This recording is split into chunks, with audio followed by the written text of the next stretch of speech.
conférence porte donc cet après-midi sur la participation démocratique des citoyens européens.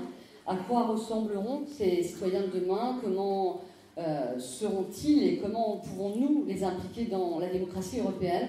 Nos participants que je vais vous présenter dans quelques secondes vont donc essayer de répondre à ces questions en partant de leur expérience, de leur travail et d'imaginer quelles sont les différentes formes pour prendre part au débat public en Europe. Alors je vais donc commencer par présenter Suzanne Alibert. Bonjour. Bonjour. Vous allez prendre tout de suite le micro. Vous êtes à l'origine du projet journalistique indépendant Europe Next Door. Depuis plusieurs années, vous vous intéressez aux thématiques européennes et plus particulièrement à la citoyenneté. En 2010, vous avez réalisé un mémoire sur la communication européenne dont la problématique était la suivante: comment favoriser le sentiment d'appartenance des jeunes à l'Europe? C'est bien, parce qu'on est en plein dans la thématique. Et 5 ans plus tard, et suite aux résultats des élections européennes de 2014, vous avez poursuivi votre réflexion et vous nous présenterez l'Europe sous un aspect qui lui semble, qui est peu traité dans les médias, celui des citoyens qui la composent. Voilà. Ensuite, à côté de moi, j'ai également Pierre Calam. Pierre Calam, vous avez été haut fonctionnaire du ministère français de l'équipement, auteur de plusieurs essais sur le rôle et la place de l'État dans la société contemporaine. Vous avez été également directeur général de la Fondation Charles-Léopold Mayer pour le progrès de l'homme de 1988 à 2009, et vous présidez encore aujourd'hui le conseil de la Fondation. Vous avez écrit plusieurs ouvrages, dont L'État au cœur, La démocratie en miettes, et bien d'autres. Yann Lachner, alors Yann, c'est l'histoire d'un garçon qui est parti faire 33 métiers en 33 semaines dans 33 pays, et qui est, oui, c'est assez étonnant, on va entendre ça. Business développeur, c'est ça? Oui. Business développeur. Oui, hop là. Oui, faut... Ah bon, bah, c'est pas grave, je vais parler comme ça. Alors. Non, il faut parler dans le micro. Dans le micro, voilà. Ah, ça marche. Donc, en fait, moi, je suis un ingénieur aéronautique qui a mal tourné et qui est tourné vers le commerce maintenant. Bah, je pense que c'est mal tourné, mais en tout cas, voilà. Et en tout cas, vous avez décidé de prendre le large, et c'est à partir de cette expérience que nous discuterons dans quelques secondes. Joseph Nemetsch n'est plus à présenter non plus. Vous êtes secrétaire général adjoint de la Confédération européenne des syndicats, voilà, au congrès d'Athènes. Vous avez été élu en mai 2011 et vous êtes le cofondateur de Solidarnosc, une fédération de syndicats polonais fondée en 1980, si je ne me trompe pas. Voilà, un mouvement qui a joué un rôle clé dans l'opposition au régime communiste de la République populaire de Pologne. À côté de monsieur, il y a Florian Sapet-Triomphe. Il est président d'Erasmus Student Network, un réseau d'associations étudiantes en France, et vous motivez les jeunes français à partir en Europe. À côté de vous, on retrouve Gaëtan Ricard-Niol. Vous avez rejoint, Gaëtan, la représentation en France de la Commission européenne en 2011. Vous occupez depuis septembre 2014 le poste de chef du secteur politique de la représentation, c'est bien cela. Vous êtes titulaire d'un doctorat en politique européenne de l'Université d'Oxford et vous avez été de 2004 à 2011 la secrétaire générale de l'Institut Jacques Delors. Rappelons également que vous êtes la cofondatrice des États généraux de l'Europe avec Guillaume Clossat également, et d'autres. Voilà, et moi je vais commencer tout de suite avec Suzanne Alibert, à qui je me retourne. Comment vous est venue l'idée de monter ce projet et pourquoi l'Europe Next Door? Alors en fait, donc comme vous l'avez dit, je m'intéressais depuis plusieurs années à l'Europe, et en particulier le rapport que les jeunes pouvaient avoir à l'Europe. Et donc j'avais fait ce travail qui était plutôt universitaire et pour le compte de la Commission européenne, donc sur la communication européenne.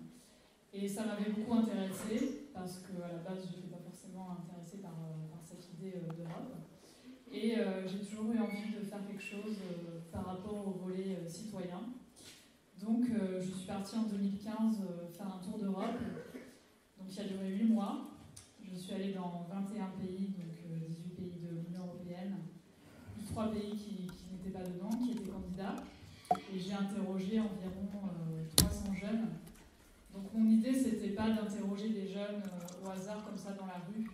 C'était vraiment d'interroger des jeunes qui étaient déjà engagés, soit dans des partis politiques de tous les bords, soit dans des associations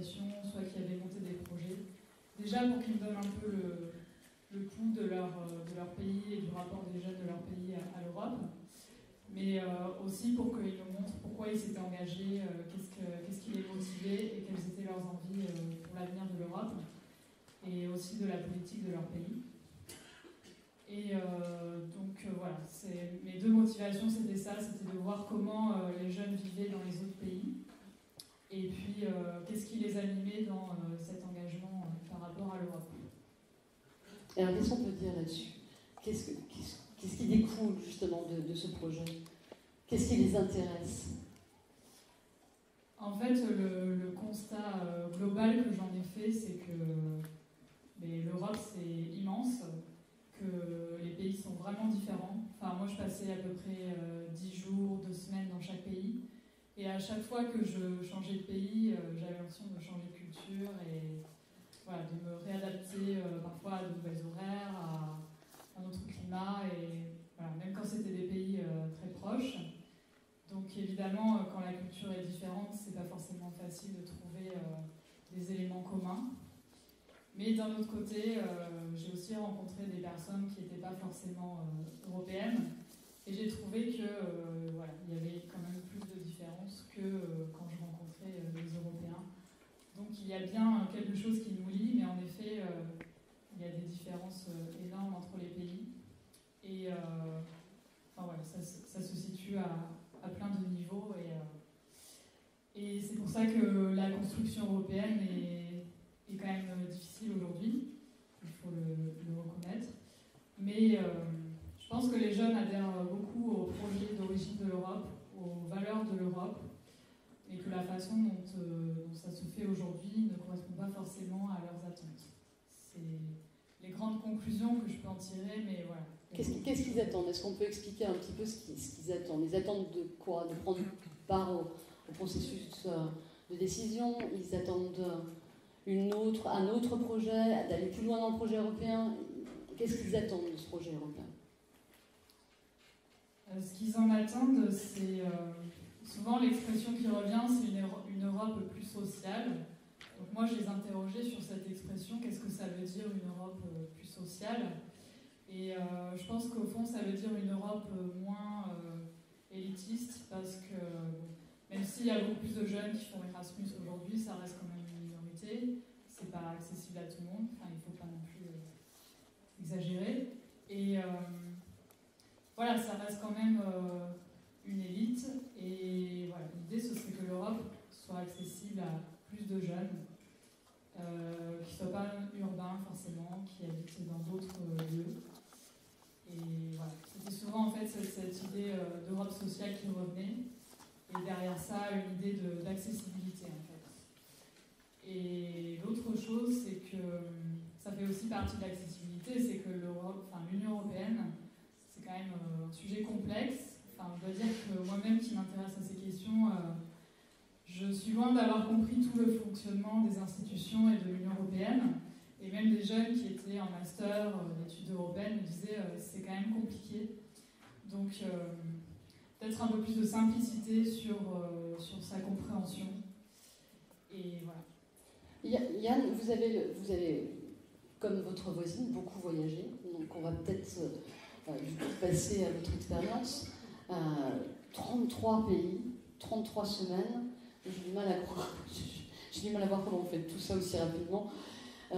Est-ce que vous avez le même regard que votre voisine sur ces jeunes Européens? Alors, moi, j'étais pas toujours en contact avec des jeunes, mais moi, j'ai pas tout à fait la même expérience. C'est-à-dire que moi, j'ai trouvé qu'au contraire, tous les pays et les habitants de ces pays étaient très similaires. Alors, il faut dire aussi que moi, j'arrivais, en gros, je téléphonais à des entreprises pour leur dire, en gros, alors je ne connais ni votre pays, ni votre langue, ni votre métier, mais j'aimerais bien travailler avec vous pendant une semaine. Donc, ceux qui acceptaient de jouer le jeu étaient forcément ceux qui étaient peut-être les plus ouverts donc, dans la population. Donc là, j'ai trouvé énormément de similitudes et au final, avec de la bonne volonté, on peut faire énormément de choses. Et là où on regarde entre les différences et les similitudes entre les pays, j'ai trouvé que les différences étaient vraiment minimes par rapport à ce qui nous rassemble. qui nous rassemble. Et quand on parle aussi avec des personnes qui sont en dehors de l'Europe, le fait de... Parce que moi, mon projet a été possible uniquement parce qu'aujourd'hui, on a le droit de voyager, de travailler, de vivre dans les différents pays européens sans aucune... ou avec des barrières administratives extrêmement réduites. Et c'est des choses qui ne vont pas de soi dans le monde. Donc ça, je trouve ça assez puissant et c'est ce que j'ai voulu démontrer aussi quelque part avec ce projet. Quand vous êtes parti, hein, c'était l'objectif au départ, c'était d'aller voir justement ce qui nous réunissait, ce qui... Alors, à la base, c'était quelque chose de vraiment très personnel. C'était quoi l'objectif ? Alors, moi, je terminais mes études et j'avais envie de faire quelque chose de différent, autre. Moi, je viens de l'aéronautique, c'est un domaine dans lequel on reste normalement toute sa vie. Donc, je voulais faire quelque chose d'autre. Alors, qu'est-ce qu'on a comme idée dans ce cas-là ? On a l'idée de faire un tour du monde. Bon, j'avais pas l'argent. L'aide humanitaire, j'avais aucune compétence. J'avais apporté pas vraiment d'aide, j'allais plutôt être un boulet qu'autre chose. Donc, je me suis dit, et pourquoi pas tester des métiers différents ? Est-ce que un pêcheur en France, en Pologne et à Malte n'ont pas une vie beaucoup plus similaire que des gens, qu'un banquier en France et un pêcheur en France. Enfin, de découvrir non seulement les pays, mais aussi les réalités à travers leur métier, parce qu'on y passe quand même un sacré paquet d'heures au travail. Donc voilà, donc c'était ça la genèse, mais je n'allais pas le faire qu'en France. Alors, on parle français en Belgique, on parle français à Monaco, on parle français en Suisse. J'ai la chance de parler allemand parce que je suis aussi allemand, donc ça ouvre tout un tas d'autres pays. Avec l'anglais, bon, voilà, au final, ça faisait comme un certain nombre de pays. Et dans ce cas-là, je me suis dit, et pourquoi pas faire tous les pays dans lesquels on a le droit de travailler. Et il se trouve que c'était 33, donc les 28 de l'Union européenne, plus l'Islande, la Norvège, par exemple, qui ont des associations avec l'Europe. Donc c'était ça la genèse. Et à quel moment, justement, l'Europe vous est apparue dans ce périple-là ? À quel moment vous avez eu l'impression de vivre l'Europe du quotidien ? Est-ce que vous l'avez vécu d'ailleurs, ça ? Oui, mais je ne me suis pas posé la question. C'est-à-dire que pour moi, l'Europe, ça a toujours été l'espace naturel dans lequel j'évolue. Par le fait que je suis binational, mais par le fait qu'aujourd'hui, quand on traverse une frontière d'un pays, qu'on traverse une frontière d'un pays ou qu'on traverse la frontière d'un département français ou d'un arrondissement parisien, aujourd'hui c'est la même chose.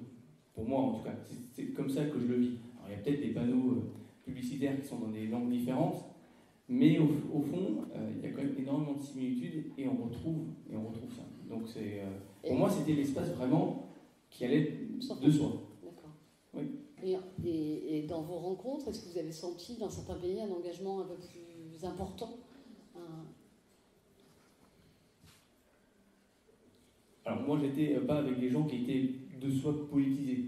Donc c'est des gens qui travaillaient et pour certains, ils étaient en contact avec des voyageurs au quotidien et parfois, c'était juste l'économie locale. Donc, mais c'était en tout cas des gens qui acceptaient le fait que moi je vienne chez eux sans connaissance préalable. Et je pense que c'est ça qui est vraiment important, c'est d'accepter de s'ouvrir à ce qu'on ne connaît pas et d'essayer tout simplement. Et donc moi j'ai juste traduit ça dans les faits. Donc il n'y avait pas vraiment... Enfin, pour moi si j'avais fait le tour des régions françaises, pour moi c'était exactement la même chose. C'est juste que je l'ai fait à niveau européen. Je vais me tourner vers un autre jeune, je déteste dire ça. Mais du coup, vous êtes président. C'est incroyable. Je suis en train de le faire. Florian, vous êtes donc président de l'association Student Networks, c'est ça ? Erasmus Student Networks. Voilà. Est-ce que vous avez l'impression qu'on prend en considération les jeunes, vous, aujourd'hui, dans les décisions et dans le projet européen ? Est-ce qu'on les écoute déjà ? Oui et non, en fait, je vais vous donner mon impression. Oui et non, parce qu'en fait, on voit en gros que la dynamique jeune en fait est quand même souhaitée. Donc on a parlé du programme Erasmus+, par exemple, qui vise en fait à créer voilà, des échanges entre les jeunes d'Europe. Et qu'en fait on souhaite lancer cette dynamique pour que les jeunes puissent avoir ce sentiment en fait de voilà, c'est quoi être européen, c'est quoi rencontrer d'autres citoyens d'Europe, de l'autre côté de l'Europe, quoi. Voilà, pour créer ce goût, on va dire cette appétence pour la thématique européenne, quoi. Et donc d'un côté on ressent ça, mais d'un autre côté, de là à transformer l'essai et à faire en sorte que j'aime pas non plus ce mot, mais les jeunes, la jeunesse soit vraiment force de proposition, il manque encore cette étape-là, mais c'est même plus largement que les jeunes, je pense. Et ce que je veux dire par là, c'est qu'on voit qu'il y a beaucoup de mouvements comme le mouvement européen, les jeunes européens, des réseaux qui formulent des propositions qui sont en fait qui sont vraiment force de proposition. On voit qu'il y a vraiment, alors pas encore tous les jeunes veulent se positionner, mais il y a une bonne partie des jeunes qui veulent prendre des positions et qui manque encore cette co-construction au niveau politique pour co-construire en fait la politique de demain au niveau européen, je pense. Co-construire. Oui, je pense que c'est un petit peu ce qu'on veut faire en fait. Moi, je considère en fait que la vie associative en fait, c'est un des meilleurs exemples de démocratie participative, avec des personnes qui sont engagées, qui veulent porter des messages. Et l'idée, c'est de pouvoir en fait discuter en fait avec les décideurs des institutions et les décideurs politiques, pour pouvoir avoir un échange, construire ensemble en fait, avoir un échange et consulter, discuter et construire ensemble les politiques à venir, quoi. Et c'est dans ce sens que toutes les conventions démocratiques vont arriver, et que c'est pour ça que c'est intéressant que tout le monde puisse participer au débat, mais pas seulement qu'on donne un avis et basta, mais qu'en fait il puisse y avoir un mélange entre les jeunes, les moins jeunes, la société civile et les décideurs, pour pouvoir construire tout ça ensemble, quoi. Mais la première étape pour y arriver, c'est d'avoir déjà cet intérêt pour les questions européennes, qui en fait n'est pas là de base chez tout le monde. On parlait tout à l'heure du fait que l'Europe pouvait paraître un petit peu élitiste, elle ne concernait pas tout le monde. C'est vrai qu'en fait, il y a beaucoup de jeunes. En fait, moi, dans mon réseau, on essaie d'aller au contact de jeunes pour leur parler de mobilité. Moi, j'ai vécu une mobilité internationale en Erasmus en Pologne, et je peux aller au contact des jeunes pour leur parler de mon expérience, leur donner ce goût-là. Mais il y en a beaucoup pour qui j'ai été dans cette situation, donc ça me parle, qui sont dans un village et pour qui la mobilité c'est déjà aller dans la ville d'à côté, quoi. C'est déjà ça. Et il y a déjà cette première partie de pédagogie qui doit consister, je pense, à créer des échanges et des opportunités d'échange entre les jeunes qui sont le moins proches en fait, de ces opportunités de mobilité internationale, pour leur permettre de parler avec des étudiants qui viennent de tous les pays, qui sont par exemple en Erasmus en France, qui peuvent venir dans leur classe pour discuter de leur culture, et pour créer ces petits déclics, quoi, ce goût d'aller ailleurs qu'en France et de s'ouvrir à l'Europe avant de pouvoir se positionner, qui est une étape ensuite, après. Pierre Calam, est-ce qu'on peut co-construire la gouvernance européenne de demain? C'est une question à laquelle Non seulement on peut, mais il y a urgence. De mes 30 ans à la tête de la fondation par laquelle j'ai sillonné le monde, de mes 30 ans à la tête de la fondation par laquelle j'ai sillonné le monde, j'ai acquis deux convictions qui portent un peu ma passion actuelle. La première, c'est que la construction de l'Union européenne, le dépassement pacifique des partiels, le dépassement pacifique quand même des souverainetés, c'est la seule construction géopolitique utile de l'après-guerre. Et donc le problème de la crise européenne, ce n'est pas un problème de l'Europe, c'est un problème du monde. C'est-à-dire que si l'Europe s'effondre, c'est une catastrophe pour le monde. Et donc, chaque fois que je me pose la question de l'Europe, je me demande de quelle Europe le monde a besoin. Et est-ce que c'est celle-là? Et la réponse est évidemment non. Ma deuxième conviction est que tout le monde parle de gouvernance, Mais quand on dit gouvernance, on croit qu'on parle de la gestion d'une communauté instituée, d'une communauté qui existe, une espèce de communauté naturelle, qui préexisterait. Or, le vrai problème politique et anthropologique, aussi bien à l'échelle de l'Europe qu'à l'échelle du monde, c'est de construire une communauté, d'instituer une communauté, de faire qu'un ensemble plus ou moins large de gens se sentent un destin commun. Parce que se sentir une situation similaire, j'ai présidé le forum China-Europa, de dialogue entre les Européens et les Chinois, on parle des mêmes choses. Donc on peut dire sous cet angle-là, on est similaires. Qu'advienne une crise, tous les ressentiments nés du passé vont ressortir, toutes les concurrences vont ressortir, et on peut très bien déboucher sur une guerre. Donc être semblable, ça ne veut pas dire faire une communauté. Et le problème fondamental de l'Europe est que la communauté ne sait pas d'instituer. Parce qu'il ne suffit pas d'avoir un marché unique, et il ne suffit pas d'avoir des institutions communes pour être une communauté. Il n'y a pas de peuple européen. Il y a des citoyens européens, il n'y a pas de peuple européen. Pas de sentiment d'un intérêt commun réel. Et a fortiori, dans la nouvelle génération, j'ai 5 petits-enfants qui sont des jeunes adultes, j'ai beau leur raconter comment on a construit l'Europe pour la paix, ils en ont bénéficié, je n'ai aucune chance de les convaincre aujourd'hui que l'Europe n'a pas été faite par et pour les lobbies industriels et financiers. Et c'est eux qui ont raison. Et c'est eux qui ont raison. Alors qu'est-ce qui s'est passé ? Il s'est passé que la construction européenne qu'on a aujourd'hui, ça a été le plan B. Ce n'est pas ça que voulaient les fondateurs. C'était le plan B. Ça a été bricolé en 1954, quand le noyau des fondateurs, on les a réunis avec Jacques Delors en 1996, s'est retrouvé le lendemain du vote du Parlement français refusant la communauté européenne de défense. Ils étaient désespérés. Et du coup, on s'est dit, on va commencer par construire par l'économie, par le marché.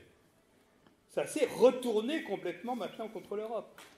Parce que quand on construit comme ça, on construit des institutions, on construit des valeurs, on construit des réflexes, on construit des modèles intellectuels. Et donc on a fabriqué le marché unique au même moment qu'on fabriquait la mondialisation. Et le résultat très concret, c'est que l'Europe d'aujourd'hui est le ventre mou de la mondialisation. Les Chinois ont une politique économique et industrielle. Les Américains ont une politique économique et industrielle. Les Européens ont un marché des normes. Ça n'a rien à voir. On est porte ouverte à tout va par rapport à ces problèmes. Et donc, la question qui se pose à nous, c'est effectivement, et il faudrait prendre au sérieux, et que lui-même prenne au sérieux ce que dit le président Macron, il s'agit de refonder l'Europe avec les citoyens. Et ce qui me frappe et m'inquiète, c'est que l'an dernier, à la même époque, j'ai participé à une réunion de prospective interinstitutionnelle au niveau européen, qui c'est le seul moment de prospective où les 3 grandes institutions européennes travaillent ensemble, ça s'appelle l'EPAS. Et là, il y avait une formidable inquiétude, et ce qui ressortait, c'est que la politique des petits pas ne marcherait pas, et que le logiciel intellectuel de Bruxelles était à la masse. Et là, ce qui se passe, c'est que les emmerdes de nos amis anglais face au Brexit et l'élection de Macron, c'est comme une rémission. Ça y est, la crise est passée. Ah bah oui, on en a eu des tas de crises en Europe. On a toujours progressé par des crises. Enfin, vous connaissez aussi bien que moi le discours. Non, la crise n'est pas passée. La crise n'est pas passée. Face à cette crise européenne. Elle est très bonne. Et donc la question, c'est comment on institue aujourd'hui le peuple européen ? Par quelle méthode ? Sur quoi et comment ? Alors sur quoi d'abord ? Il faut repartir des bases. Qu'est-ce qu'on veut construire ensemble ? Pas seulement du bricolage. Je veux dire, on ne va pas demander aux citoyens de débattre de la réforme des traités. Déjà, le traité de Lisbonne n'est pas encore complètement mis en œuvre, comme le rappelle le rapport Bresso.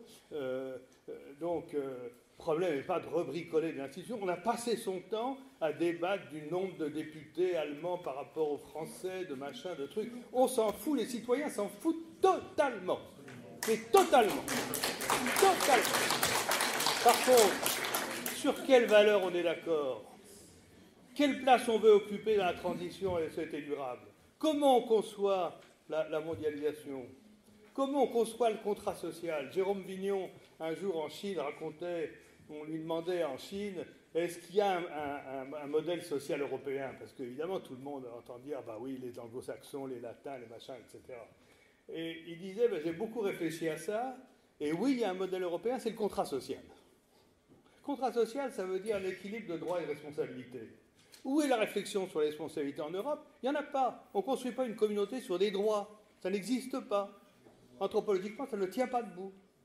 Donc il faut retravailler sur les valeurs. Ce n'est pas parce que de traité en traité, on ajoute des valeurs à des valeurs à des valeurs. C'est comme les objectifs de développement durable. Quand vous dites qu'il y a 117 indicateurs, ça veut dire qu'il n'y a pas de stratégie, tout simplement.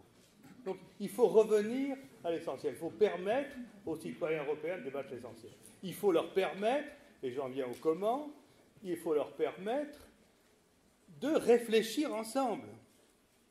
Et le modèle, c'est pas le questionnaire, c'est idiot le questionnaire. Le modèle, c'est la démocratie délibérative. C'est-à-dire les mécanismes, qui sont rodés depuis 20 ans, par lesquels les gens apprennent à débattre ensemble, se nourrissent du meilleur de l'information, en débattent, et à ce moment-là, on n'aura pas seulement des pro-européens, mais on n'aura pas non plus un débat entre les pro-européens et puis les trotskistes. On aura un échange entre citoyens qui doutent de l'Europe, car les 80% de la société doutent du modèle européen tel qu'il est, et ils ont bien raison. Donc il faut, la méthode est là. Il est absurde de passer par les États. Quand en 2006, la Commission européenne s'est affolée après les référendums français et néerlandais, elle a lancé déjà une grande politique de communication. Mais dans une pipe, la Commission n'a jamais conçu que la communication descendante. Et je vous entendais parler ce matin encore de pédagogie, vous me faites frémir. Ça veut dire qu'il y a ceux qui savent et puis les ignorants. Et on continue à entretenir l'idée, s'il y a des gens qui sont contre l'Europe, c'est pas parce que l'Europe est mauvaise, c'est parce qu'on lui explique mal. C'est la même histoire avec les scientifiques. Les gens doutent des sciences. Ah, c'est qu'on leur explique mal la science, etc. Vous, ce que vous êtes en train de nous dire, c'est qu'il faut retrouver du débat. Et retrouver du débat à partir des territoires. On ne peut pas le faire à partir des États. Donc en 2006, j'avais écrit un papier, et je signerai la même chose avec ce que j'ai entendu ce matin. S'appuyer sur les États pour construire un vrai débat citoyen sur l'Europe, c'est, comme disent les Chinois, vouloir couper le manche d'un couteau avec sa propre lame.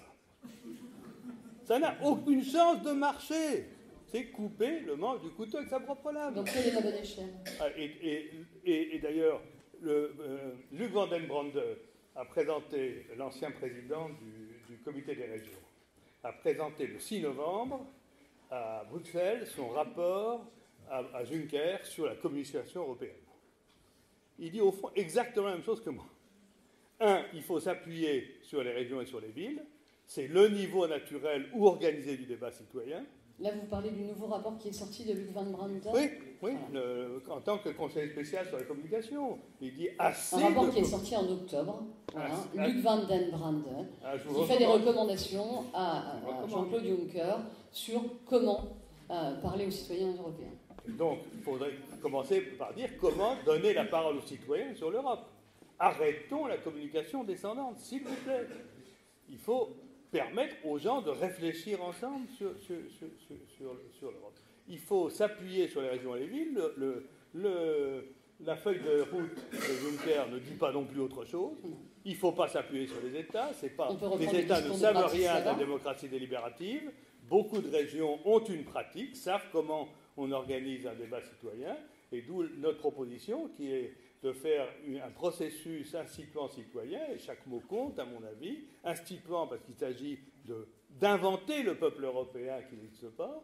Tout à l'heure a été dit très très bien dans la salle, le dialogue direct entre les peuples, et donc, premièrement, à un niveau régional, deuxièmement, des représentants des différents panels de citoyens se retrouvant au niveau européen et construisant une vraie assemblée de citoyens européens dialoguant sur les questions. Donc je pense que sur le site du mouvement figure la proposition détaillée. Vous me permettez une question, parce que j'adore votre discours, je vous rejoins complètement là-dessus, sur une Europe qui doit partir certainement en effet des territoires et pas le contraire, en tout cas un mouvement qui part des territoires et qui remontent. Maintenant, j'aimerais savoir comment on intègre des citoyens qui ne sont pas ceux qui sont aujourd'hui dans la salle et qui sont ceux qu'on doit aller chercher, et comment on arrive à un moment donné à les faire rejoindre un débat, un mouvement pour venir discuter. Là-dessus, pour ceux qui ne seraient pas familiers des méthodes des panels de citoyens, premièrement, ce qui est au cœur, c'est le tirage au sort. Il faut réhabiliter le tirage au sort. Sinon, on ne trouve jamais que les gens qui ont envie de discuter ensemble. Et donc, le processus des panels, c'est du tirage au sort, et c'est une durée de délibération nourrie du meilleur d'expérience.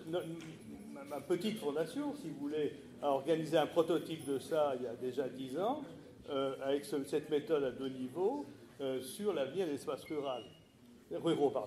Mais évidemment, ça suppose, là, qu'il y a un écho dans les médias, et donc, mais c'est ce qui se passe en général, si vous voulez, c'est qu'il y a une attention des médias sur qu'est-ce qui se dialogue entre les citoyens, de manière à ce que les autres citoyens, qui ne font pas partie des panels, se sentent nourris et partie prenante. Mais il y a une phase de délibération citoyenne qui est fondamentale dans ce genre de processus. Les conventions démocratiques sont-elles le bon moyen pour pouvoir si vous voulez,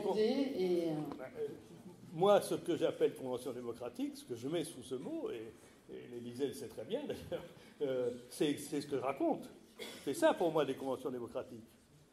Le processus étatique tel qu'il a été évoqué ce matin va produire exactement les mêmes effets qu'en 2006. Alors ça, je vous fiche mon billet. Alors ça, on est parti.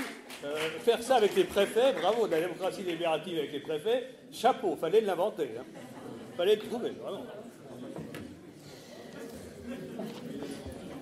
Gaëtan Ricard, petite réaction quand même à ce que vient de dire Pierre Ferrand. Difficile, bien évidemment.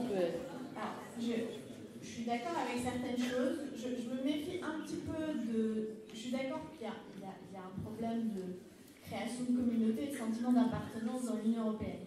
Je me méfie un peu de la notion de créer un peuple européen parce que certains l'utilisent, des nationalistes l'utilisent pour dire qu'il n'y aura jamais de démocratie européenne.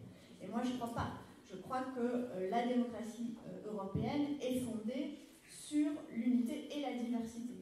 Et donc, il ne faut pas peut-être faire miroiter non plus l'idée qu'il faut un peuple européen comme un peuple national. La citoyenneté européenne en elle-même, elle est déjà très forte avec ses droits et ses devoirs. Je suis d'accord.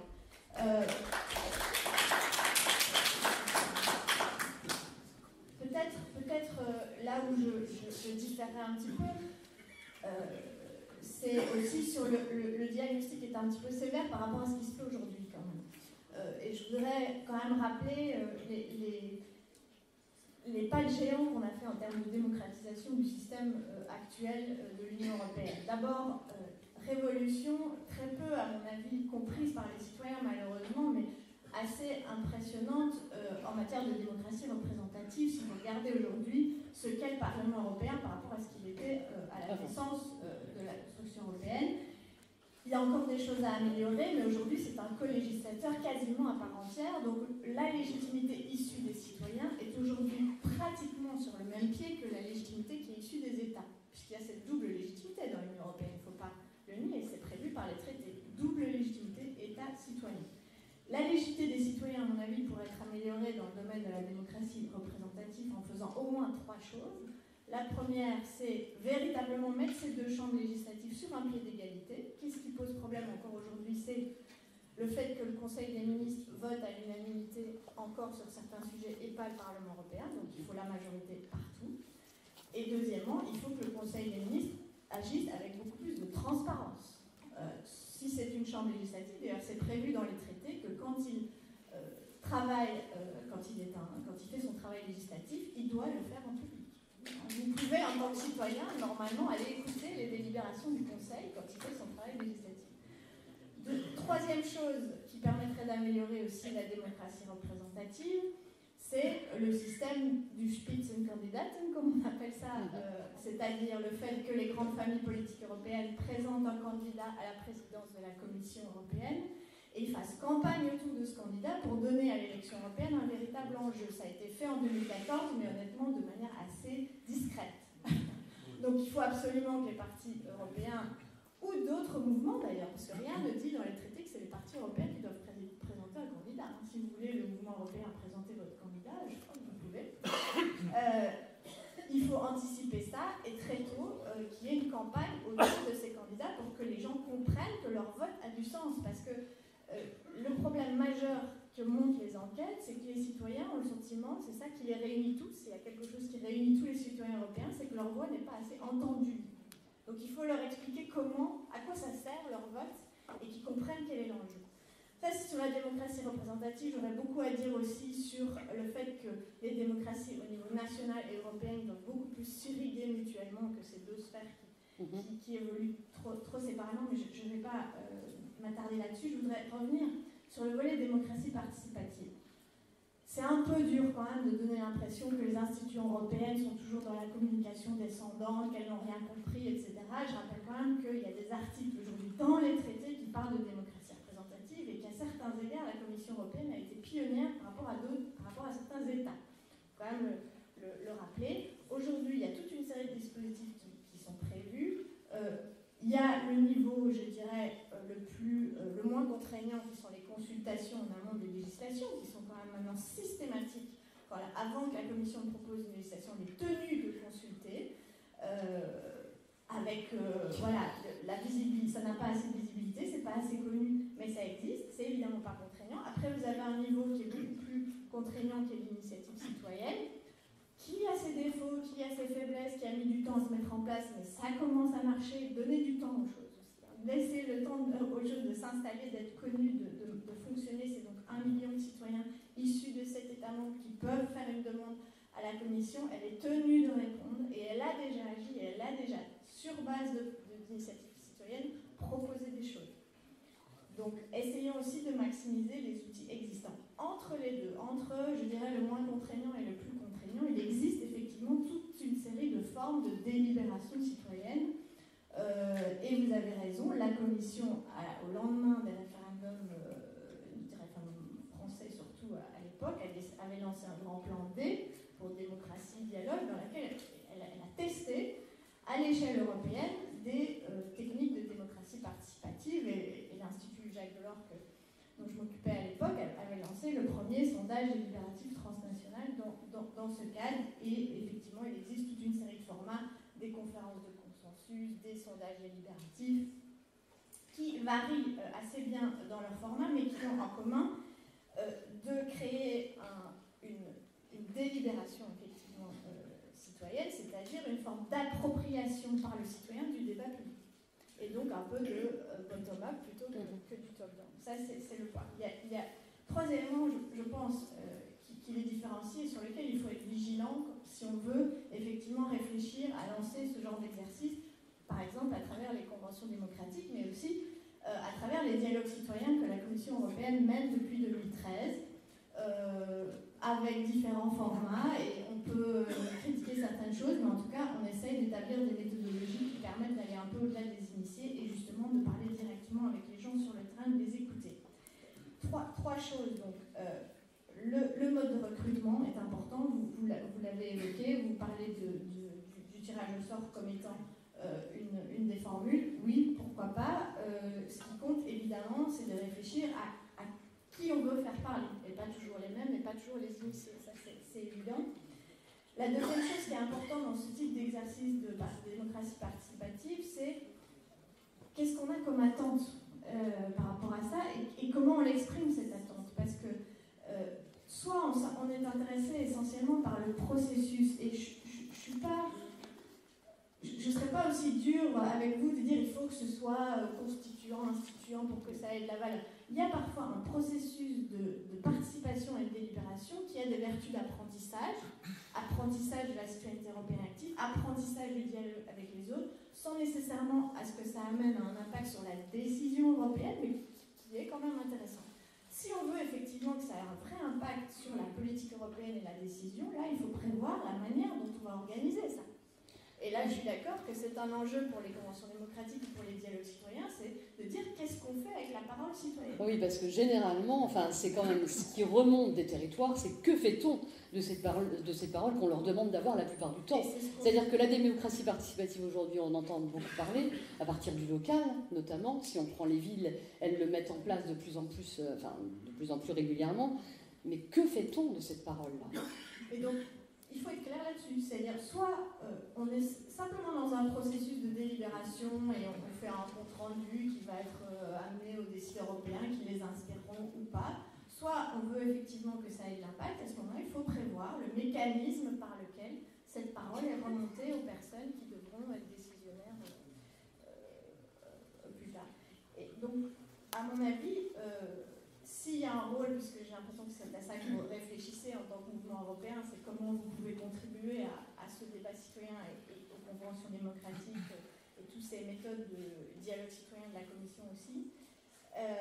C'est, à mon avis, comme facilitateur et comme démultiplicateur de ce genre d'événements, ça c'est certain. Comme organisateur, ça supposerait, à mon avis, si la société civile s'emparait de l'organisation de ce genre d'événements, ça supposerait de la part du gouvernement français ou autre qui lancerait ces conventions, qui évidemment, et c'est sur quoi il travaille, si je ne m'abuse, un cahier des charges assez précis sur ces 3 points que j'ai évoqués, qui est le recrutement, le mode de délibération et l'attente par rapport au rendu.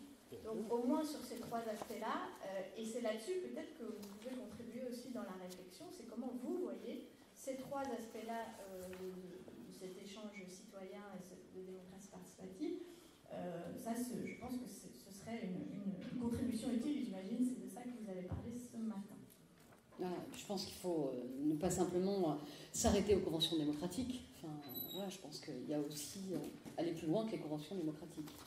Oui, bien sûr.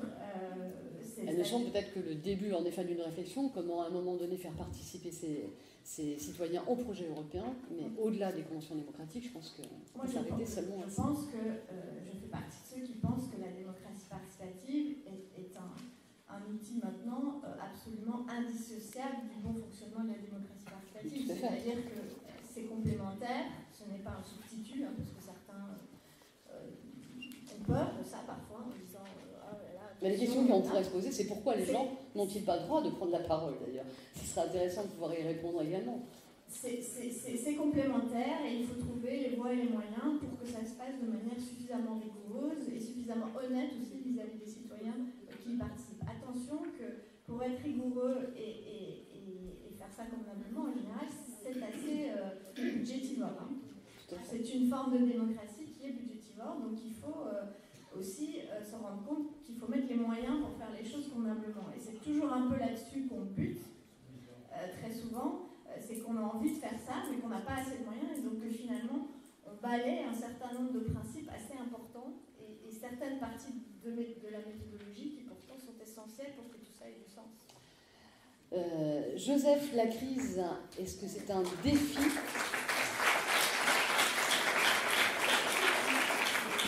La crise européenne, est-ce que c'est un défi pour le syndicalisme? On pensait que c'était une opportunité. Oui, effectivement, quand en fait on anticipait la crise et c'est nous qui avons lancé l'idée que le capitalisme européen et mondial, c'est le capitalisme casino. Là, je pense qu'on est d'accord avec ce que Pierre Calam vient de dire. C'est le sentiment général. Donc nous, on espérait que à cause, mais aussi grâce à l'implication, la lutte syndicale, on pouvait corriger l'économie, corriger le fonctionnement au niveau européen et au niveau mondial. Et malheureusement, quand nous regardons comment se comporte le capitalisme avec les Panama Papers, Paradise Papers, tout ce qu'on voit avec, malheureusement, ça ne s'est pas réalisé. Il y avait des promesses, des engagements, mais nous avons vu, on a utilisé l'argent public, notre argent, beaucoup plus pour sauver les banques. Et sauver les banques, c'est aussi les parachutes dorés, les structures qui existent, les 2 avions qui sont utilisés pour qu'un chef d'un grand groupe puisse se déplacer en sécurité. Je parle de PDG de General Electric. Donc, c'est vraiment cette réalité qui n'est pas changée en profondeur. Mais les choses ont bougé. Hein. On a vu qu'il y avait quelques réaménagements, mais pas suffisants. Pas suffisant. Parce qu'au fond, la crise a démontré que, comme ça a été rappelé, que les vieux conflits sont ressortis. Moi j'étais choqué en voyant les Grecs accuser Merkel de nazisme et des Grecs, mais aussi des Polonais, sortir encore leur compte par rapport à la Deuxième Guerre mondiale.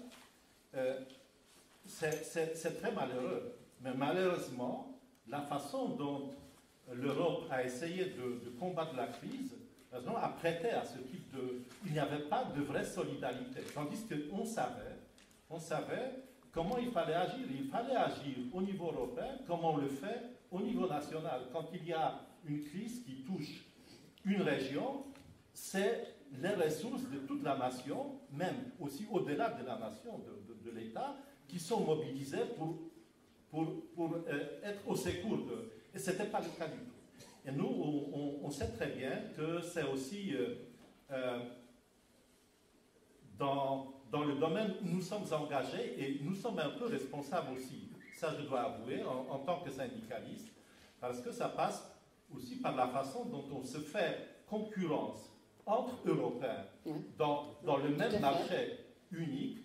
On se fait concurrence entre Européens, et c'est les travailleurs qui y participent par leur concurrence salariale.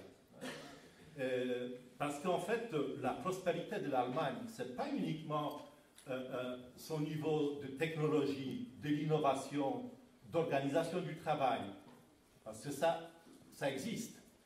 Ce n'est pas aussi uniquement le sens de coopération entre les grands groupes et le tissu industriel. Mais c'était aussi concurrence salariale pratiquée pendant longtemps. Et avec l'accord des Européens, la Commission l'acceptait. Donc, cet élément-là, on essaie de le corriger.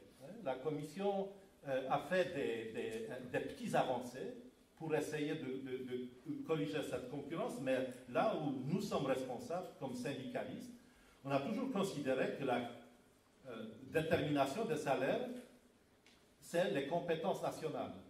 Même pour certains pays, même pas nationales, mais des partenaires sociaux dans un pays, comme en Suède, comme en Italie. Et ça, c'était l'erreur grave dans un cadre unifié des règles macroéconomiques européennes. Donc, nous essayons de le corriger maintenant. Nous essayons de profiter de cette mobilisation qui s'organise pour redéfinir la dimension sociale dans l'Union européenne, pour aussi traiter mieux cette question-là. Donc, pour éviter, pour limiter la concurrence entre Ouest et Est, qui reste énorme, mais aussi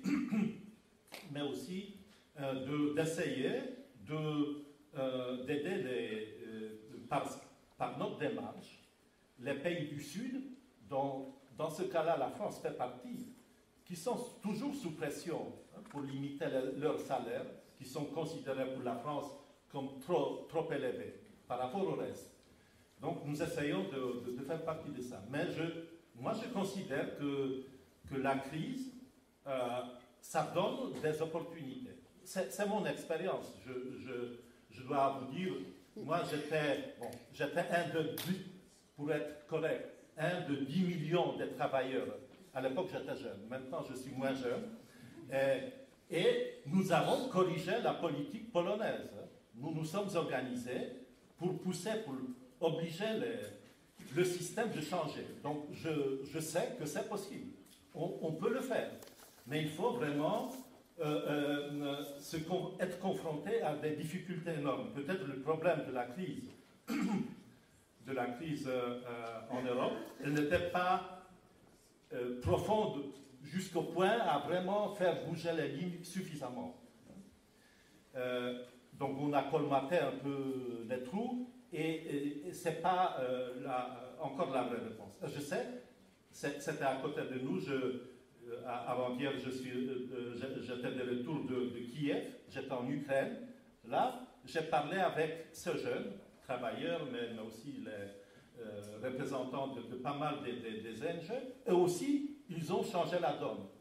Leur gouvernement, il y a 3 ans, qui n'a pas, qui au dernier moment a désisté, n'a pas voulu signer l'accord de coopération avec l'Union européenne, et c'est les jeunes, les travailleurs qui sont sortis dans la rue et ont fait tomber le gouvernement. Donc, moi je dirais qu'on ne peut pas se passer de l'état de gouvernement.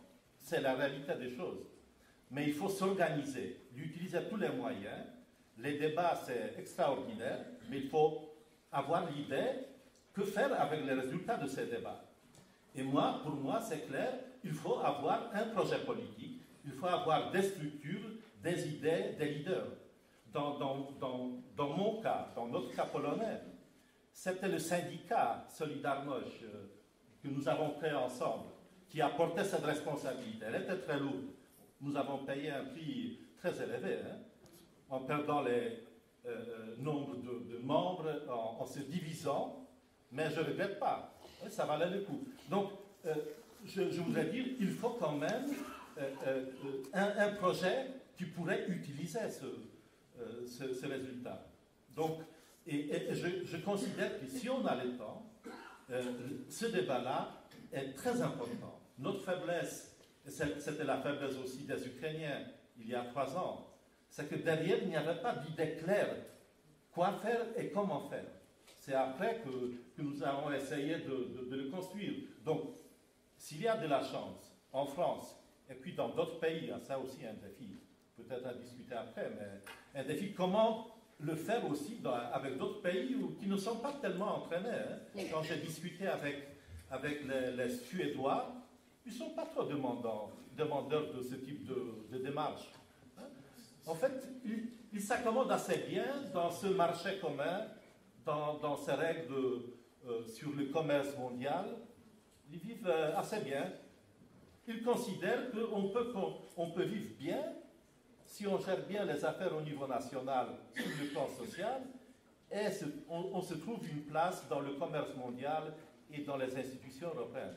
Donc, ils ont une idée assez différente de ce que nous entendons, ce qui est présenté par nos collègues français ou d'autres sur le continent. Je pense que les Polonais, dans ce cas-là, dans ce débat-là, sont plus proches de cette vision et de ces ambitions françaises. Mais c'est aussi quelque chose qui, si vous regardez l'évolution actuelle des relations entre la Pologne et la France, c'est aussi d'autres éléments qui arrivent. Mais je suis convaincu qu'il faut aussi des structures. Et je considère que toujours les syndicats font partie de ces structures qui ont l'ambition européenne, qui veulent rester actifs dans ce domaine et qui créent une valeur européenne ajoutée énorme. Parce que nous savons qu'il est possible, même dans les conditions qui existent, de changer la donne et d'apporter quelque chose de bien pour les travailleurs.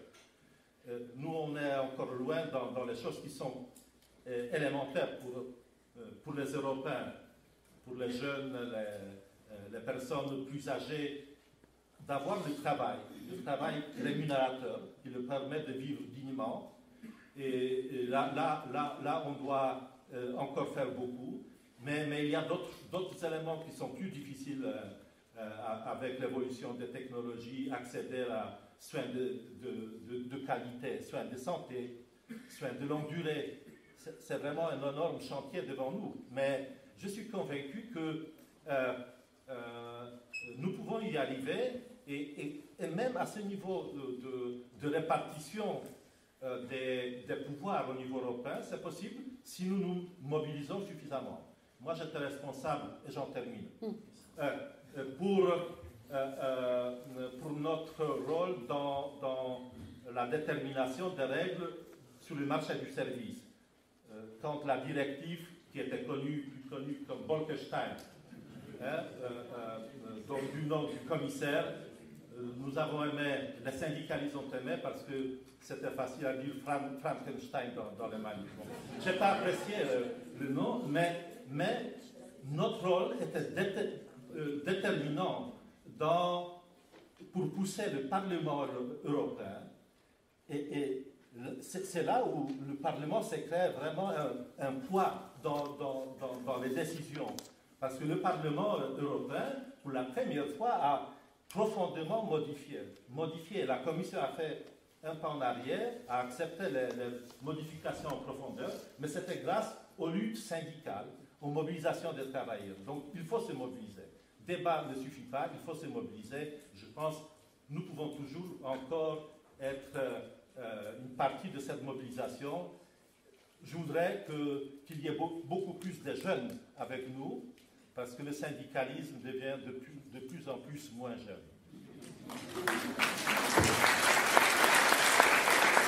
Puisqu'on parlait de débat et d'ouvrir le débat, moi j'aimerais bien qu'on l'ouvre également avec la salle. Ça me paraît être la moindre des choses. Et donc on va prendre une première question. Est-ce que quelqu'un peut faire passer les micros et venir, voilà, en bas? J'aurais bien fait, mais là je pense que je ne vais pas y arriver. Question pour Pierre Callané. Voilà. Que pensez-vous de la déclaration? Est-ce que vous pouvez nous dire, monsieur, qui vous êtes Jean-Louis Ducluseau, militant européen, fédéraliste, très bien. De Toulouse, Occitanie. Que pensez-vous? Région Occitanie. J'adore. C'est le nom officiel. Je précise.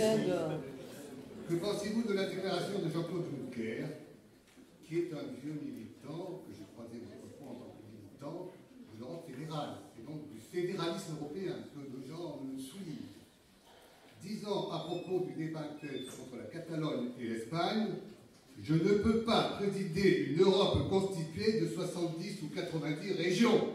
Ça clôt le débat. Alors Pierre, est-ce que en occitan? Non, Pierre? Non, en occitan? Je ne sais pas comme c'est vous qui dirigez, moi Voilà, non, on va d'abord répondre à cette question-là, s'il vous plaît. Après, on prendra une volée de questions, mais on va déjà répondre à celle-ci. Vous voulez qu'on le fasse en occitan ou non? Ça va aller? D'accord.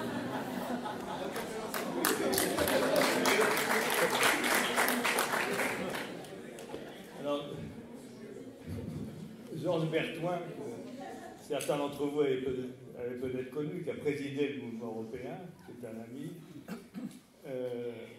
disait de l'ONU que c'est un syndicat de gouvernants. Par certains côtés, le Conseil européen aussi. Et donc, si vous voulez mon point de vue personnel, autant je pense qu'on ne peut pas suivre une démarche anticonstitutionnelle, d'où qu'elle vienne, autant précisément parce que l'Europe, ce ne serait pas un problème qu'il y ait 70 régions. Et ce serait nettement plus proche du peuple.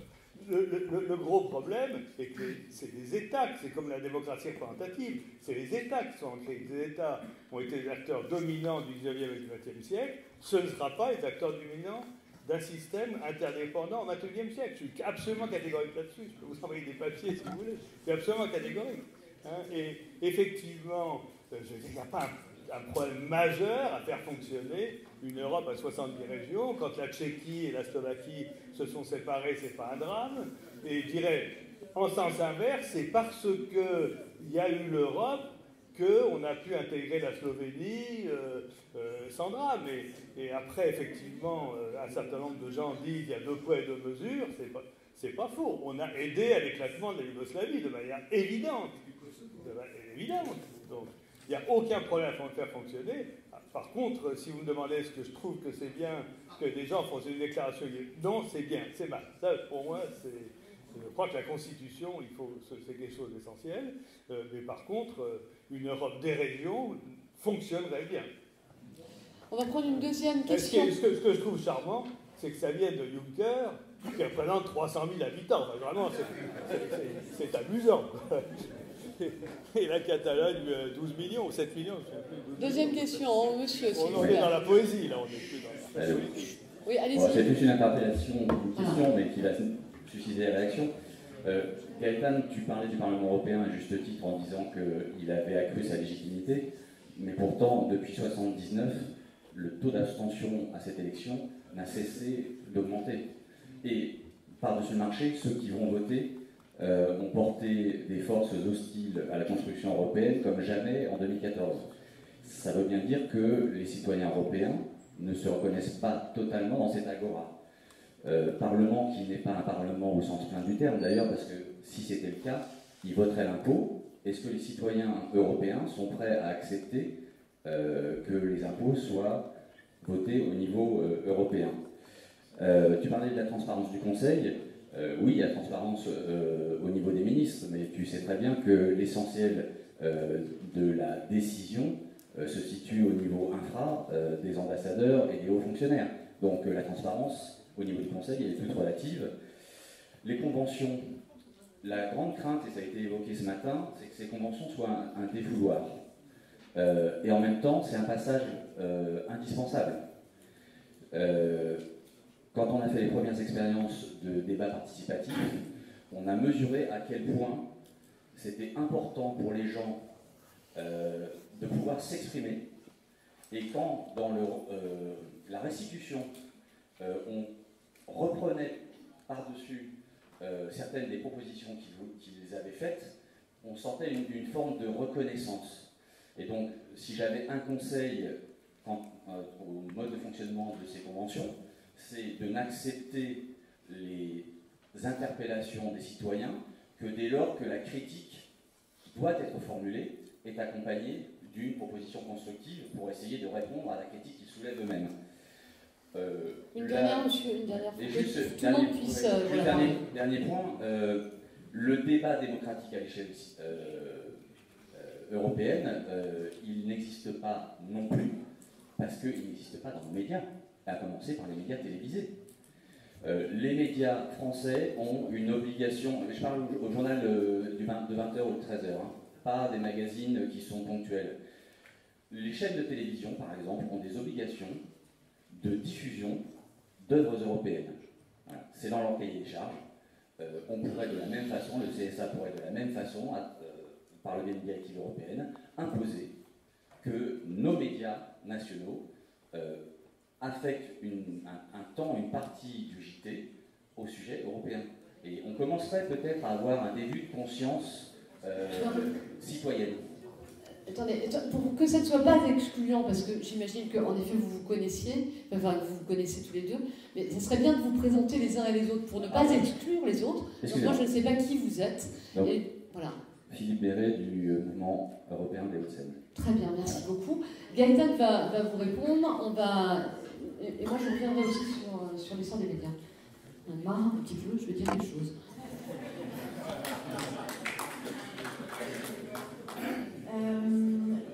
Sur le Parlement européen, j'ai juste mentionné l'énorme évolution qui a eu lieu depuis le début, qu'on a quand même une assemblée consultative avec des membres des parlements nationaux. C'est un bond incroyable qui a été fait, qu'il y a encore des choses à améliorer. Et le fait qu'ils ne lèvent pas l'impôt n'est pas dû au format du Parlement, c'est que ce n'est pas prévu pour le moment par les traités qu'il y a un impôt européen. Si on le décidait demain, ils lèveraient l'impôt, ça ne les empêcherait pas ils voteraient l'impôt, ça ne peut pas empêcher de le faire en tout cas.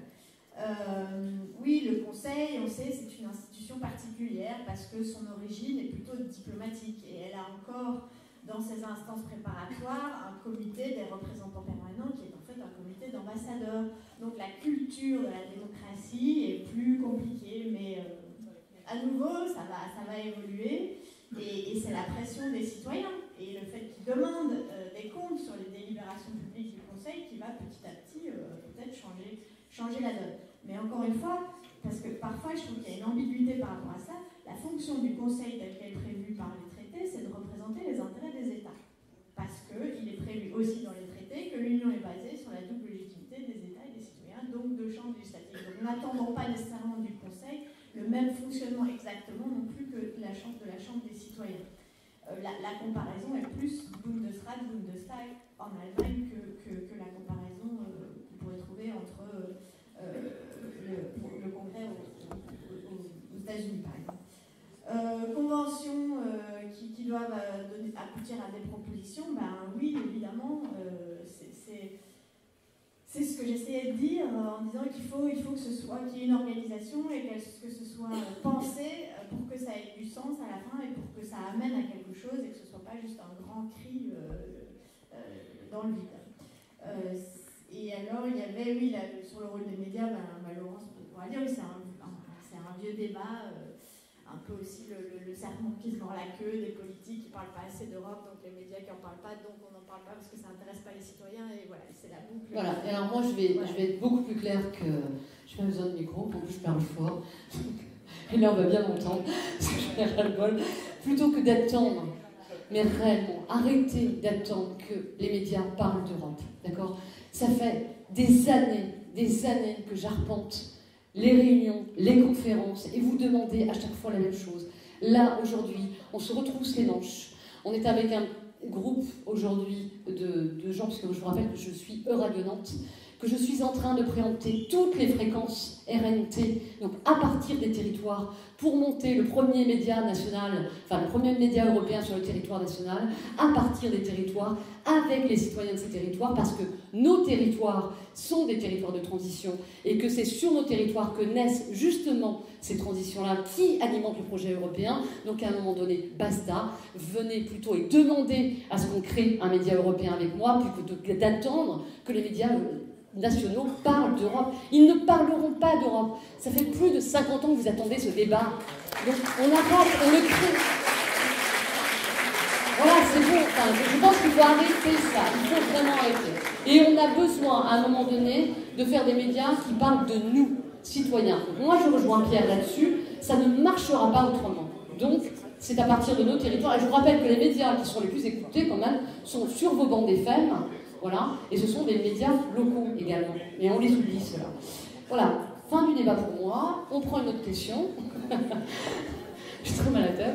Oui, bonjour, Annie Giroux-Hérault. Ah, on est deux? Non, vous êtes toute seule. Ou alors vous avez non, je suis là aussi. Ouh, ici. Voilà, super. Alors, oui, je vais. Allez-y. Annie Giroux-Hérault, Mouvement Européen Provence. Bon, je voudrais revenir, je sais bien que ça coupe un peu le débat en ce moment, sur les interventions des jeunes. J'ai été frappée par la différence de représentation qu'ont Yann et Suzanne. Hein. Quand Suzanne nous dit qu'elle a rencontré des cultures très différentes et qu'elle a été frappée par cette différence, Yann nous dit les différences sont minimes.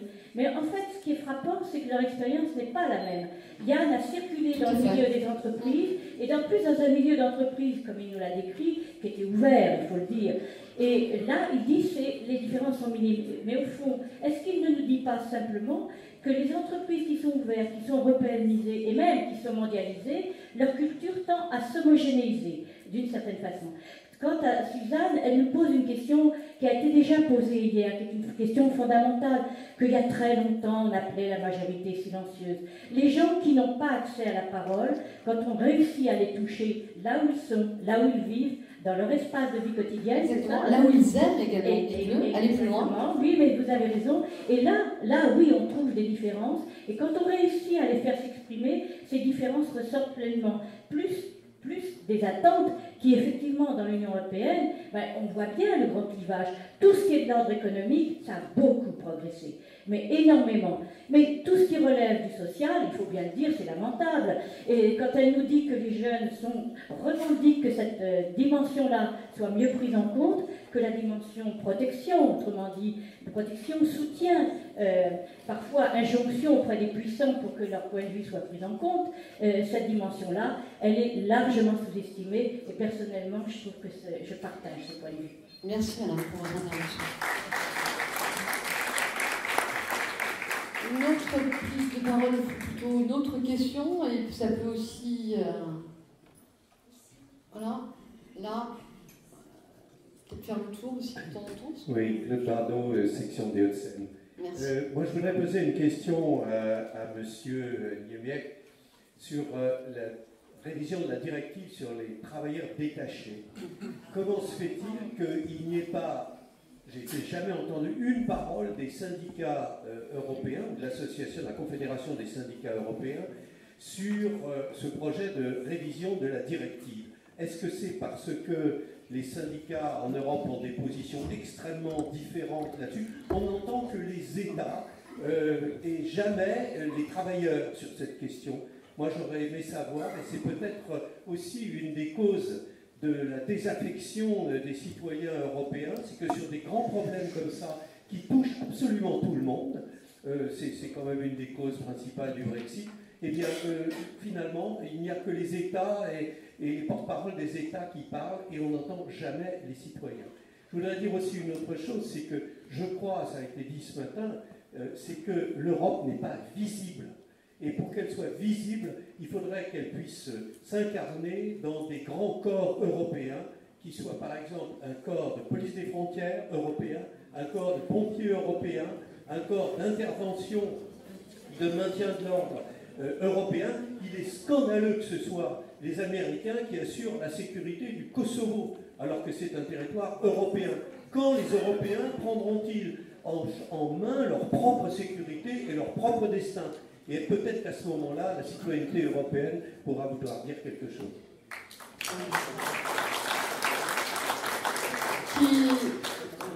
Joseph? Je ne sais pas comment en France l'opinion syndicale est présentée, parce que nous avons des moyens limités comme organisation basée à Bruxelles de s'exprimer en France. Mais je sais qu'il y avait plusieurs opportunités, et moi-même j'ai vu dans les médias français, dans les Échos, dans Le Monde, parce que c'est ce que je suis un peu, l'opinion présentée par les syndicalistes, à l'occasion par exemple de la rencontre du secrétaire général de la Confédération, Luca Vicentini, avec le président français et son cabinet à 2 ou 3 reprises.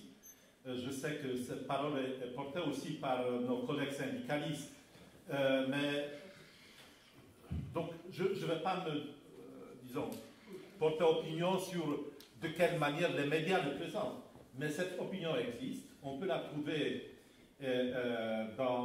sur le site internet, et nous, ce que nous faisons, c'est surtout, nous essayons de changer les positions des gouvernements, donc d'aider nos organisations nationales de peser sur les choix des gouvernements. Et ça se passe grâce à ça, et pas nécessairement au voyage de Macron dans l'Europe centrale, qui était d'ailleurs organisé d'une manière malheureuse, en excluant le leader de l'opposition, la Pologne, de cette visite.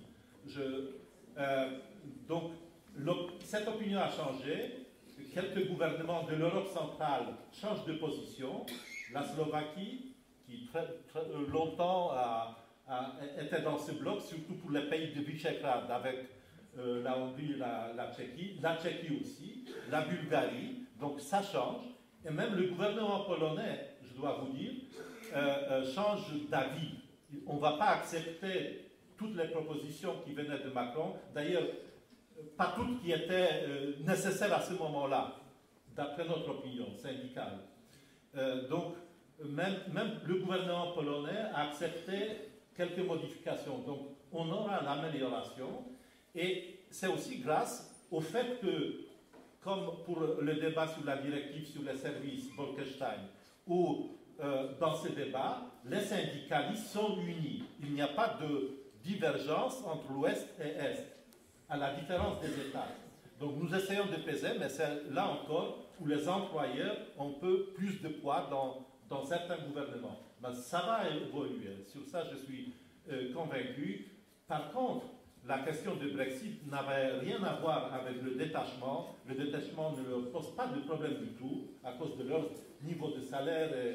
Et c'est en général le problème des migrants, des migrations, de mobilité, qui était utilisée, était une des raisons de ce choix, mais plutôt dans des localités, dans des parties de l'Angleterre où on ne voyait pas, à vrai dire, des migrants. Les grandes villes où il y a beaucoup de ces travailleurs-là n'étaient pas pour la sortie. Donc, c'est un peu plus complexe. On va prendre quelques questions de ce côté-là. Bonjour. Bonjour. Jessica Chouba, je suis vice-présidente du mouvement européen et j'ai animé tout à l'heure avec d'autres la réflexion qu'on a eue sur les conventions démocratiques et comment le mouvement européen pouvait y participer. Et donc voilà, je voulais partager certains points avec vous aussi suite à ce qui a été dit ce matin. C'est parce que on a partagé ce matin nos craintes sur l'organisation de ces conventions par les préfets, j'allais dire à l'ancienne, traditionnelle, et on a déjà vécu ça plusieurs fois, notamment encore il y a à peine 12 ans avec des souvenirs pas forcément très positifs. On a partagé nos craintes sur ce à quoi ça doit aboutir, et ça va aboutir parce qu'on voit bien les limites derrière de faire participer les citoyens pour derrière que ça fasse pchit ou pas grand-chose, ou que ça retombe dans les décisions entre États, et on voit bien les limites de la capacité à décider de façon intergouvernementale sur l'avenir de l'Europe. Du coup, néanmoins, si elles ont lieu, il faut qu'on en soit. Et comme elles auront probablement lieu, il faut qu'on y soit, il faut qu'on en soit. Quel est pour vous, alors là je m'adresse plus à Pierre et à Gaëtan, comment vous voyez-vous le rôle du mouvement? Et moi j'ai l'impression de ce qu'on se dit là, qu'il faudrait peut-être plutôt qu'on soit agitateur de nouvelles idées et peut-être avec de nouvelles méthodes. En sortant du débat, certains m'ont interpellé un peu sur, je ne sais pas si vous connaissez les méthodologies du design thinking, c'est se mettre à la place des gens pour essayer de créer l'Europe de demain, ou d'avoir un mock sur Internet qui dirait quelle serait la méthode pour réfléchir dans ces conventions, qu'on soit peut-être à l'impulsion là-dessus, je ne sais pas, je vous lance cette idée, mais c'est ce qui me vient quand je vous entends parler. Et puis j'aurais aimé savoir, plutôt du côté de Yann et Suzanne, donc on vous a invité pour réfléchir à cette question de participation démocratique des citoyens. Vous aviez envie, vous, et vous avez envie toujours dans vos projets de défendre cette dimension. Qu'est-ce que vous attendez, vous, aujourd'hui, du mouvement européen pour faciliter, favoriser cette participation démocratique des citoyens? Merci. Bien, non? On va commencer par vous. Je vais vous passer le micro, tout à fait, parce que je pense qu'à un moment donné, il faut y répondre. Il ne faut pas simplement faire 33 pays, 33 jours pour réfléchir à la suite. Et donc, c'est une bonne question. Merci.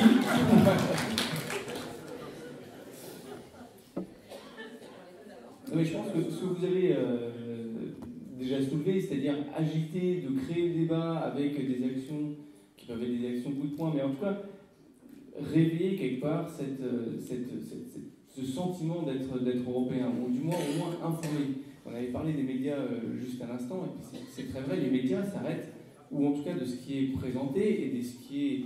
Et le cercle vicieux a bien été présenté. Aujourd'hui, je ne me souviens pas du jour où on avait parlé de la Lettonie ou d'autres pays dans les médias, et c'est bien dommage, mais c'est aussi parce qu'on n'en parle pas que ça n'a pas été évoqué. Et donc le fait de créer des événements, d'impulser le débat, au moins de faire partager aux gens le fait qu'il y a aussi quelque chose d'autre ailleurs. On ne peut pas se sentir appartenant à l'Europe si on ne la connaît pas. Et donc favoriser toutes les actions qui favorisent, qui rapprochent les gens, qui font venir des gens, qui créent le débat, les rencontres, et bien ça peut être l'étincelle pour permettre ensuite aux gens de donner l'envie d'aller d'eux-mêmes plus loin, de voir de voir d'eux-mêmes ce qu'il y a derrière, enfin de repousser à chaque fois les limites. Et donc c'est ça, je pense, que le rôle du mouvement que le mouvement européen peut avoir, au-delà des institutions, mais d'agir vers les citoyens. Mais c'est pas quelque chose de facile, hein. Ça c'est sûr. Suzanne. Alors moi j'ai l'impression qu'en fait le débat est très franco-français ici. On n'a pas forcément le point de vue des autres. Donc comment est-ce qu'on peut construire l'Europe si on n'écoute pas les autres. Et je pense que si on posait aussi la question à d'autres pays, des pays de l'Est qu'on ne connaît pas forcément, ça pourrait être intéressant de les faire venir dans ce type d'instance. Donc je ne sais pas si certaines antennes du mouvement européen ont l'habitude de travailler avec d'autres structures, mais c'est peut-être quelque chose qui serait intéressant à développer et à faire connaître. Et l'autre chose, c'est que quand on parle d'Europe, on parle de la possibilité de voyager, de travailler ailleurs, tout ça, mais on parle peu des fonds qu'on reçoit en local. On a parfois un petit logo sur un bâtiment qui nous rappelle qu'il y a eu des fonds européens, mais c'est pas forcément visible et je pense que ça c'est proche des gens et ça leur parle. Si on leur dit que, je dis ça mais j'en sais rien, l'université a bénéficié de travaux grâce aux fonds européens, ben, peut-être qu'ils se rendront compte de à quoi ça sert. Donc voilà, peut-être agiter un peu les élus locaux pour qu'ils en parlent aussi. Il y a peut-être d'autres choses à ajouter aussi, c'est-à-dire que de rappeler aux gens ce que l'Europe a déjà fait et d'où on vient. C'est-à-dire qu'aujourd'hui, les acquis sont considérés comme normaux, comme des acquis, comme quelque chose de fondamentalement normal. Et donc on ne s'en rend plus compte. Mais dans beaucoup d'autres régions du monde, le fait de pouvoir voyager, de ne pas avoir besoin de visa, de pouvoir travailler, de pouvoir faire à peu près ce qu'on veut, eh bien ça ne va pas du tout de soi. Et ça, c'est quelque chose qu'on a tendance à oublier. Et c'est ça, enfin, rappeler rien que cette partie fondamentale, ben, ça peut créer aussi ce sentiment d'appartenance. Je vais commencer par Pierre. Petite réponse. Alors, qu'est-ce que peut faire le mouvement européen à ce moment précis, en question de semaines? Peut-être 2 mois, mais 2 semaines. Prenez des notes, parce qu'il va vous donner ce que vous avez à faire. Cahier de texte. Vous avez, je crois, 4 atouts, et vous avez une ambivalence. 4 atouts. Premièrement, parce que moi je pense que tout le monde est paumé actuellement dans cette histoire de convention démocratique. Le mot a été lancé, et après pour mettre un contenu. Bon. Vous avez une histoire et une mémoire. Et si vous pouviez rappeler ce qu'a été 2006, ça ne ferait pas de mal. Ça a été dit ce matin, ça a été effroyable. Bon, ils sont en train de recommencer le même coup. On veut couper le manche du couteau avec sa propre lame. Si vous pouviez dire, ça ne marchera pas, ça ne marche jamais. Même avec Opinel, même en pliant la lame, ça ne marche pas. Ça ne marche pas. Donc vous avez une histoire et une mémoire. Deuxièmement, vous avez un enracinement régional.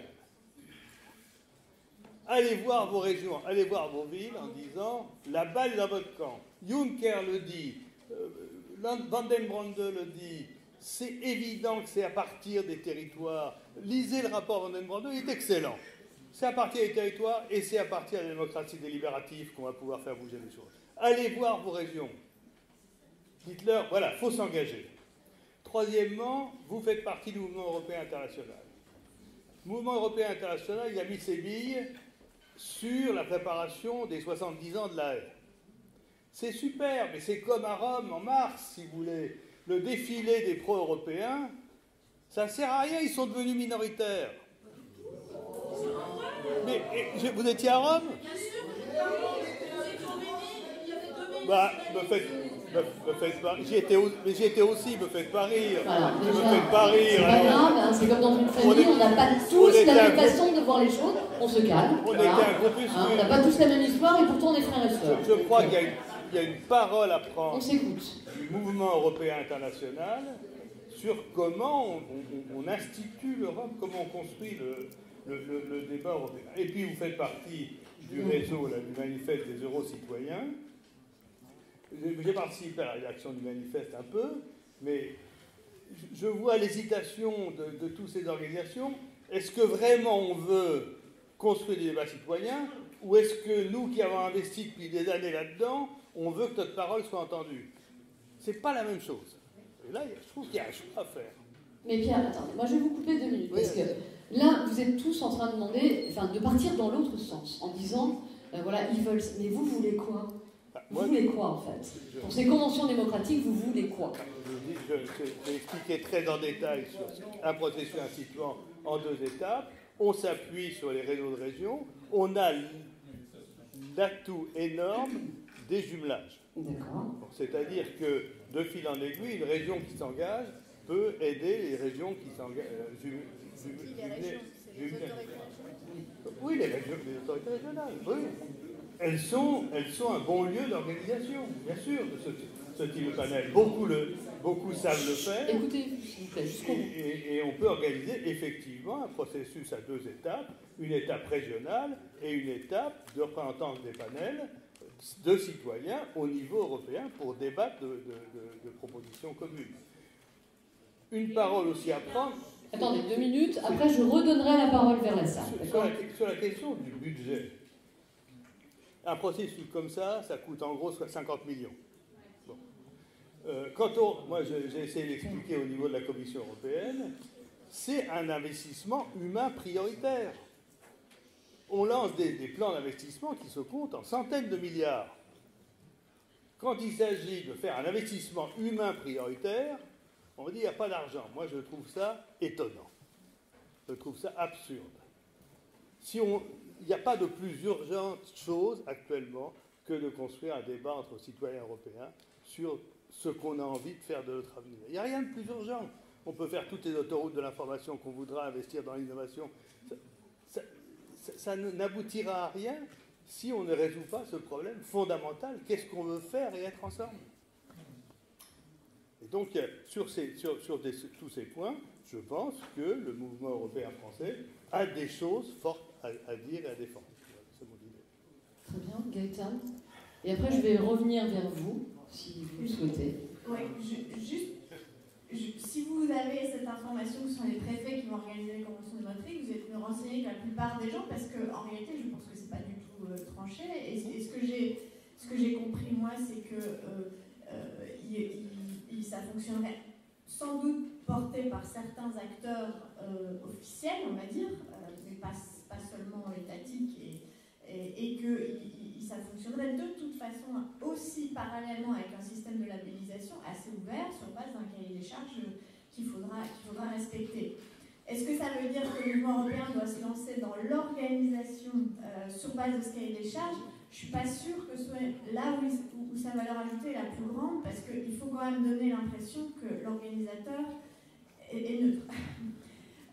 Ce qui n'est pas le cas, et ce qui est très bien. C'est vous êtes engagé vraiment pour une Europe, et une Europe quand même assez intégrée, parce qu'il y a plusieurs façons de voir l'Europe. Donc moi je dirais que l'input il va être sur la conception, comment justement réfléchir à ce cahier des charges, et comme le disait Pierre Calame sur votre mémoire et ce que vous pouvez conseiller. Il va être au moment où elles vont être lancées sur la publicité, c'est-à-dire faire en sorte que vous soyez parmi ceux qui font parler des conventions, qui font en sorte que les gens soient au courant que ça existe et qu'ils peuvent y aller.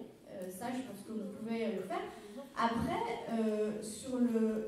il y a toujours, si c'est bien fait, un élément un peu d'information dans ces organisations, c'est-à-dire qu'on fournit de l'information de base aux gens qui participent pour qu'ils partent sur un pied quand même, qu'ils ne soient pas complètement perdus dans le débat. Vous êtes légitime, mais peut-être, je le ferai peut-être plutôt via les eurocitoyens, parce que c'est encore plus de monde, et donc ça paraîtra peut-être encore plus consensuel et neutre, entre guillemets, de travailler sur des outils d'information de base, un peu pédagogiques, qui pourraient être distribués à l'occasion de ces conventions. Je ne sais pas, mais en tout cas, je le vois plus dans des rôles un peu comme ça que vraiment organisateurs, parce que, voilà, alors, je suis un peu surprise que les autorités régionales soient les plus à même dans votre esprit. Mon expérience, parce qu'on a organisé énormément de dialogues citoyens, la représentation de la Commission dans tous les États membres, et particulièrement en France, où ce qui fonctionne le mieux, en fait, c'est on s'appuie toujours sur les autorités locales et régionales, mais on essaye d'être très inclusif, c'est-à-dire qu'on a toujours plusieurs partenaires. Et l'autorité régionale n'est pas neutre non plus, elle est politisée. Et on a déjà vu, par exemple, que quand on travaillait avec l'autorité régionale, parfois on s'est mis la mairie de la Ville-Ado parce qu'elle n'était pas de la même couleur politique. Donc je veux dire, il ne faut pas être naïf non plus. Dire que les autorités régionales sont nécessairement plus à même que le préfet, par exemple, moi ça me paraît pas si évident que ça.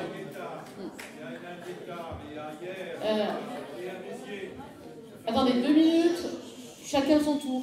Chacun son tour. Je vais retourner voir les dames, on va donner... tu veux juste dire un petit... Je peux juste rajouter un mot en réaction à ce qui a été dit. En fait, c'est vrai que les conventions démocratiques, comme ça vient d'être dit, en fait, c'est quelque chose qui n'est pas encore fixé, cadré, où on a encore en fait le pouvoir de réfléchir ensemble et de proposer un truc carré où tout le monde peut être force de proposition, tout le monde peut réfléchir, etc. Enfin, en gros, il faut quand même garder ça en tête.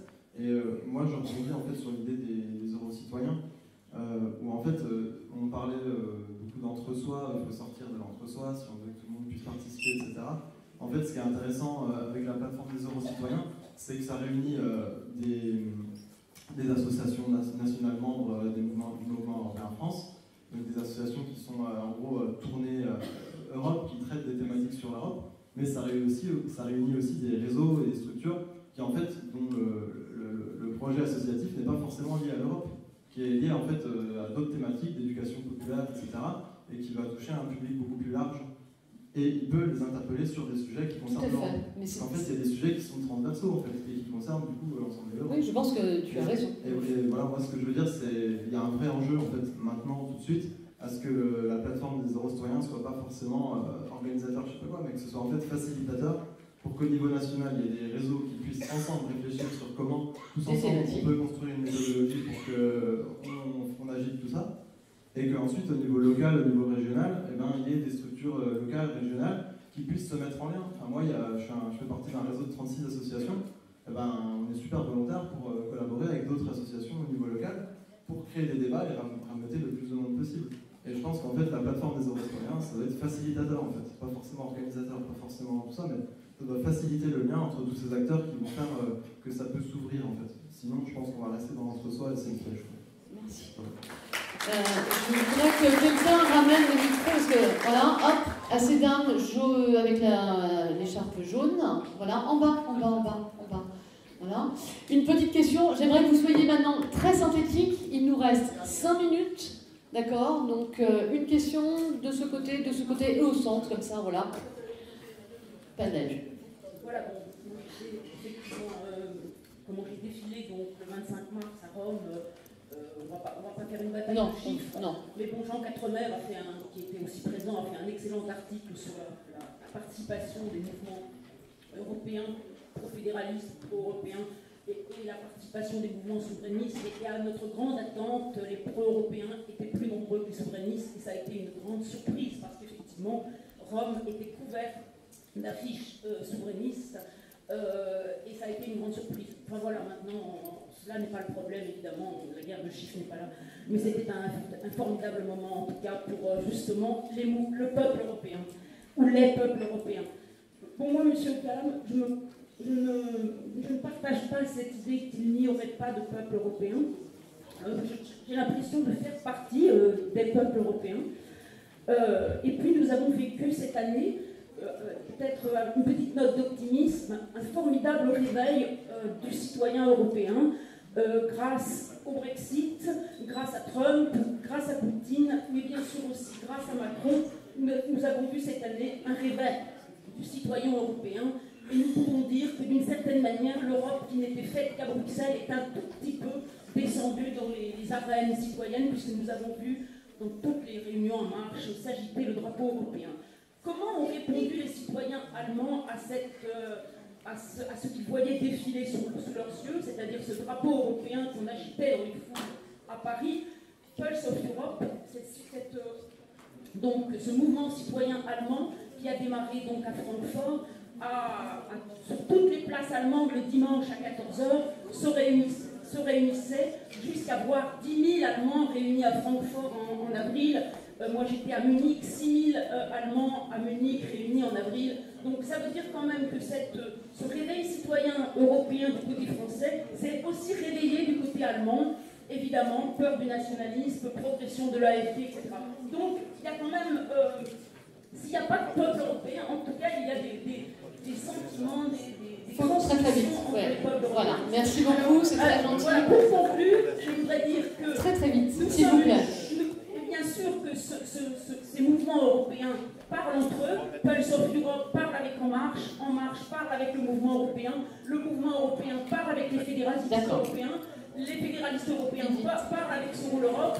Ça veut dire qu'il faut fédérer les fédéralistes pour que nous pesions sur le débat européen. Merci.